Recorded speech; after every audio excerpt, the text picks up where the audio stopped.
unboxing time. Today, let's delve into the chaotic period of the 3rd century crisis, a time when the Roman Empire nearly collapsed. Dozens of emperors rose to power, only to be stabbed on the back after a couple of years, in a time of very, very steep economic decline in Roman economy, which we can see manifest on its coins.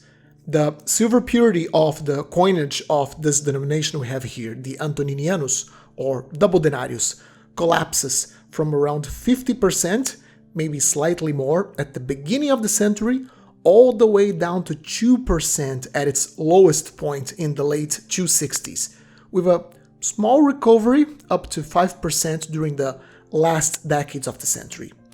So what we have here are, as I said, 4 Antoniniani that I have recently added to my collection, and these come from roughly the years 255 to 268 AD, some of the worst years of the collapse of silver content, so it's a nice way to illustrate this turbulent period. We also have a coin from the 290s, from the Tetrarchy, right before they completely restructured Rome's monetary standard. So it's a cool coin to see how there were some attempts of reforming the coinage before they just decided to scrap it all out and remake it from zero. And by the way, make sure to leave a comment down below with what you have been adding to your collection. I love to see what my audience has been collecting, and I also use this information as a reference to what topics people might be interested in seeing. So yeah, write it down below. Let me know what you've been collecting. So the 3rd century is actually a great niche for budget collectors.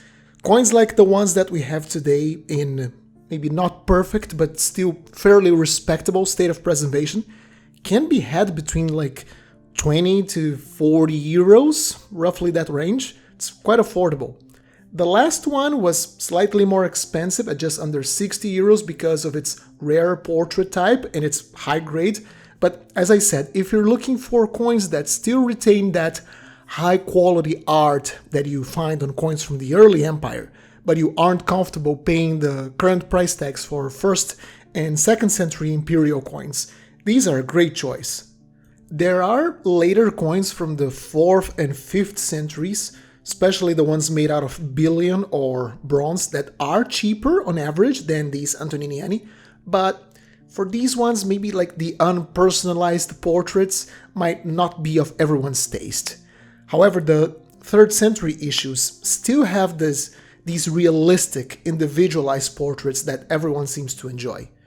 Maybe not in the consistent quality of the 1st and 2nd centuries, but you can still find coins of very respectable engraving style. The characters featured in these coins might also not be very well known if you don't have a more in-depth knowledge of Roman history, but I would say that's actually a great opportunity for you to get to know some fascinating emperors from this chaotic and lesser known time period. Give them a try. So let's see what I got. And we start with Trebonianus Gallus. This might be the first time you ever heard of this guy, and that would be fairly reasonable. He was quite an unremarkable and somewhat obscure emperor, and he had a fairly short reign between 251 and 253 AD, so roughly 2 years. He became emperor after his predecessor fell in battle against a Gothic army, and Trebonianus' reign is a perfect illustration of the mid-3rd century. Multiple invasions on Rome's frontiers, political chaos with usurpers on all corners of the empire, and just as many Roman legions being lost to civil war as with war against external threats. Gallus apparently issued coins in 3 imperial mints: Rome, Mediolanum, and Antioch. And I was missing an example of the Rome mint. The coins issued at Rome have longer legends, which spell out his full regnal name, so Gaius Vibius Trebonianus Gallus. And out of the 3 mints, I also think Rome seems to have the best portraits, in my opinion. I mean, this portrait isn't particularly spectacular or anything, but it's still quite realistic, and it shows the emperor with the short hair and trimmed beard that was typical for men of the military. So it is at least visually congruent with what he should have looked like. On the reverse, we have some wishful thinking on the part of the emperor. We have Aeternitas Augustorum, the eternity of the emperors, the everlasting presence of the emperor. Not a very fitting reverse for a man who ruled for just a couple of years before being toppled by a usurper. Well, in any case, we have a standing image of Aeternitas. With one hand, she holds her long dress, she lifts it off the floor, and on the other, she holds a phoenix, the legendary bird that symbolized eternity, being reborn out of its own ashes. Pretty good metal quality as well, considering this coin only has 25, maybe 27% silver. The surface of these coins received a chemical treatment at the mint that used acids to leach out the silver from its surface, leaving this silvery surface which makes it look like it was made out of a higher quality alloy. However, as we can see in this particular example, just a little bit of corrosion or circulation wear, which this coin has, and it starts exposing this dull gray color, a result of the excess copper starting to darken the alloy. Next, let's jump forward in time a mere 10 years. You don't have to be an expert in ancient coins to see that there is a clear worsening in the alloy of this coin if compared to the coin of Trebonianus Gallus. Here we have Emperor Gallienus. Now, if you only looked at his coins, you might think that his reign was a disaster. Well, it was a disaster, but it wasn't all of his fault. Gallienus had a relatively long reign in the 3rd century standards. He first ruled with his father, Valerian, as co-rulers between 253 and 260, when the situation was, well, it was bad, but it wasn't worse than what it was when his predecessors were in power. And then he ruled by himself between 260 and 268, after his father was captured in battle by the Sasanian king Shapur. Now, that second part, that was a terrible time for Gallienus. 2 massive chunks of the empire split on secessionist empires, one on the west and one on the far east. He had to deal with even more daring barbarians raiding into Rome's territory, and as a result, the economy took a nosedive.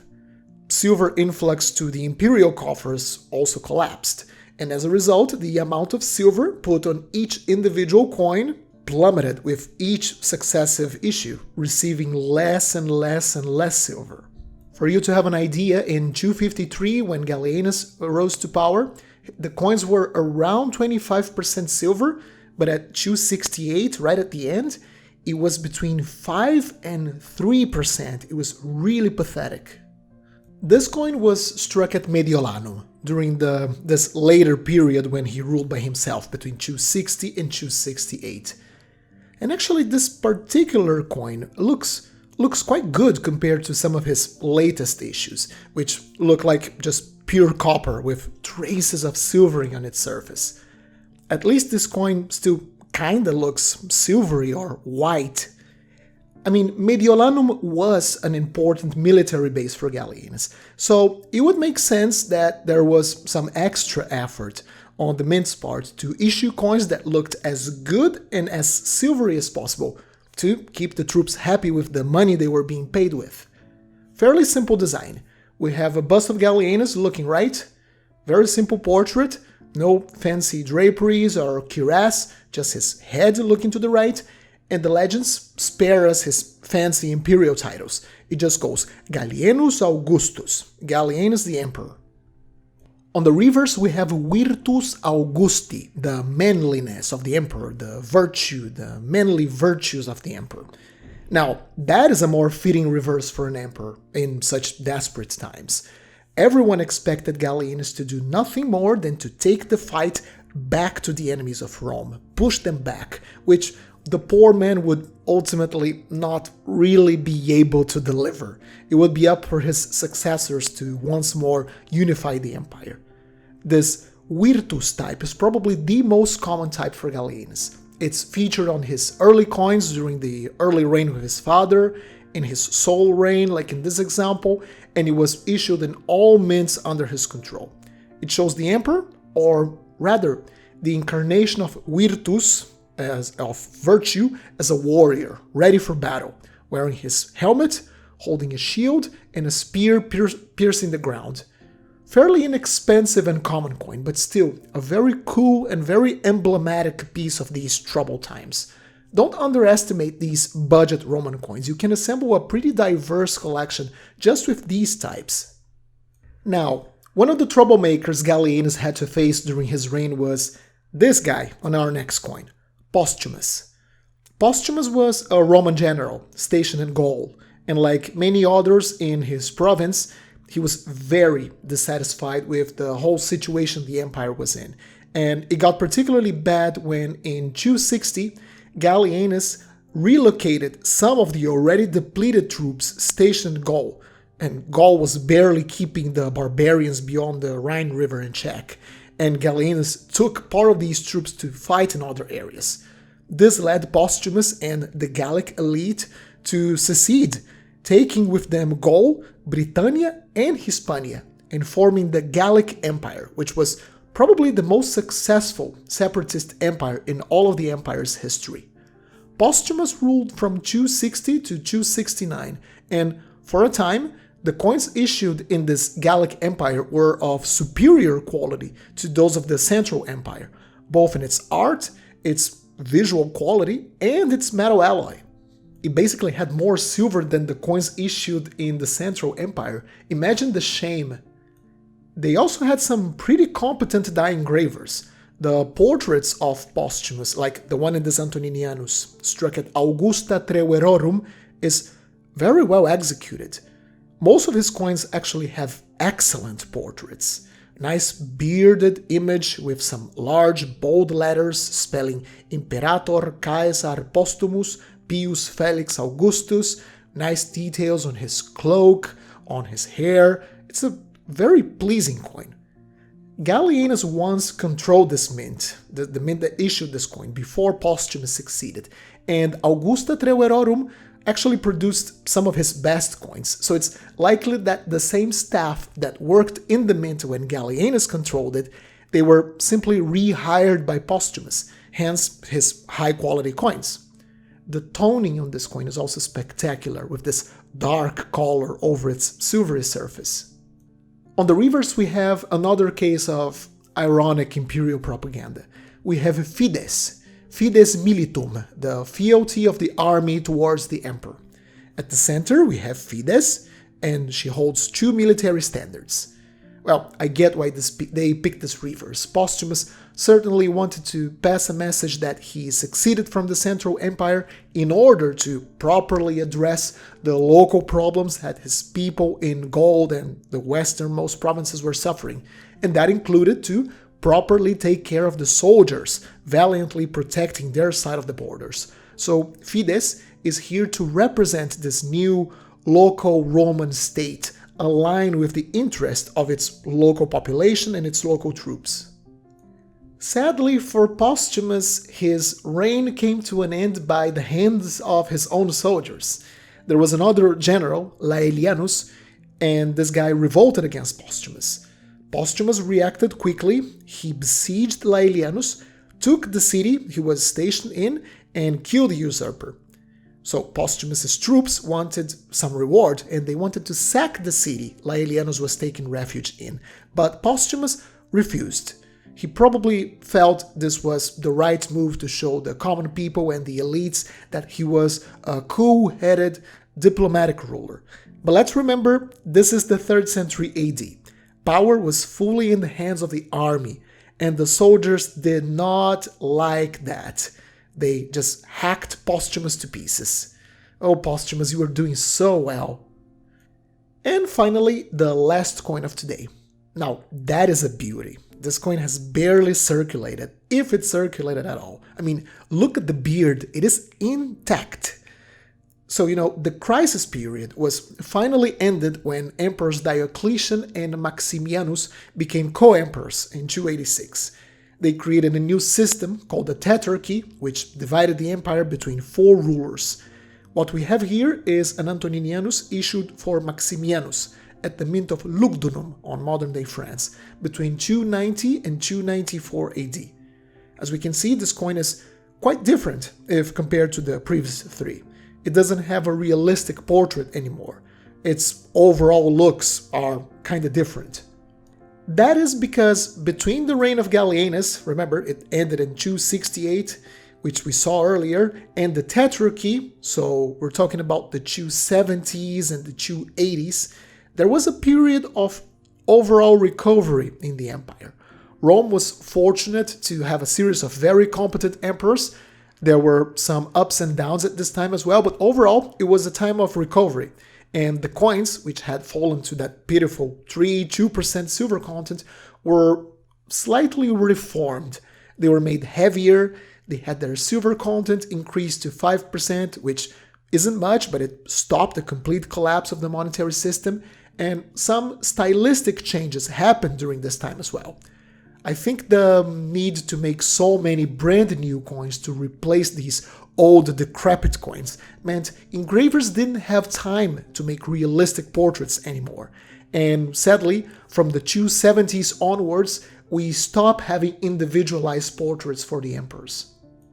One of the many reforms enacted by the Tetrarchy was a reform of the monetary system, creating brand new denominations and setting a chronological mark, when that numismatists now say it's when late Roman coinage began in 295 AD. So this means that between 286, when Diocletian came to power, and 295, when he reformed the entire monetary system, the Tetrarchs issued Antoniniani of the Old Standard, and this is one of such coins, struck in this small 9-year interval between their ascension to power and their monetary overhaul. Despite its low silver content, I think it's still a very respectable coin. The portrait of the emperor isn't personalized. We can only tell it's Maximianus here due to the legends, Maximianus Augustus, and because, a coin issued at the same mint at the same time in Diocletian's name, for example, it would have the exact same portrait. It would only have different legends. But in any case, he wears this lovely pseudo-Corinthian helmet on his head with a crest falling down his shoulders, and we can see he's wearing some sort of battle cuirass. From the small circular patterns next to his chest, I would guess this is some sort of chainmail or scale armor, which was relatively common in the late empire. On the reverse we have Salus Augustorum, the good health of our emperors. Salus was the goddess of health. She holds a serpent, one of the old symbols of medicine on one hand, and with the other, she feeds the snake with an apple. Under her, we have a letter T, an abbreviation for tertia, meaning this coin was made in the third workshop of the Lugdunum mint. And here we have it. You don't have to break the bank to assemble a nice collection of Roman coins. What do you think? Let us know in the comment section down below. I hope you enjoyed this episode. Leave a like and consider subscribing if you did. Happy collecting, and I'll see you soon! Let me give a special thank you to all of my amazing channel members and Patreons for their generous support. This channel would not be the same without your help. And if you would like to be part of this list, have early access to my videos when they are uploaded to YouTube, and a series of other perks, make sure to check out my Patreon page and my members tab on YouTube. Thank you very much.